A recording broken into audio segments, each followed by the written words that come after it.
পর কিছুক্ষণ নাড়াচাড়া দিয়েই আমি কিন্তু যে কাঁচা লঙ্কাগুলোকে কুচিয়ে রেখেছিলাম সেই লঙ্কাগুলো দিয়ে দিলাম। আর আমি আজকে একদম কাঁচা লঙ্কা বেশি ব্যবহার করিনি, যতটা লঙ্কা আমি কেটে রেখেছিলাম আমি পুরো লঙ্কাটাও ব্যবহার করিনি, কারণ গতদিন যেদিন আমি রান্না করেছিলাম না, খুব ঝাল দিয়ে দিয়েছিলাম তরকারিতে, আর খেতে খুব কষ্ট হয়েছিল। এই বাড়িতে সেরকম ঝাল কেউই খেতে পছন্দ করে না, আর আমি তো একদমই ঝাল খেতে পারি না।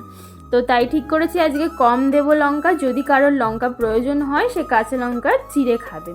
তো সেই অনুযায়ী দেখো লঙ্কাটা দিয়ে দেওয়ার পরে মশলাটা হালকা করে কষিয়ে নিচ্ছি।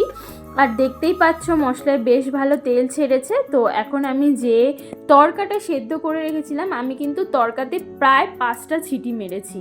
তো তোমরা তোমাদের প্রয়োজন অনুযায়ী এটাকে দেখে নিও, দিয়ে তোমাদের মতন নরম কতটা তোমরা পছন্দ করো সেই অনুযায়ী তড়কাটা নামিও। আমাদের বাড়িতে যেমন একটু বেশি নরম মানে চায় সবাই যে ডালটা একটু গলে যাক, তো সেই অনুযায়ী আমি একটু বেশি করে সিটি মেরেছি, কারণ গতদিন যখন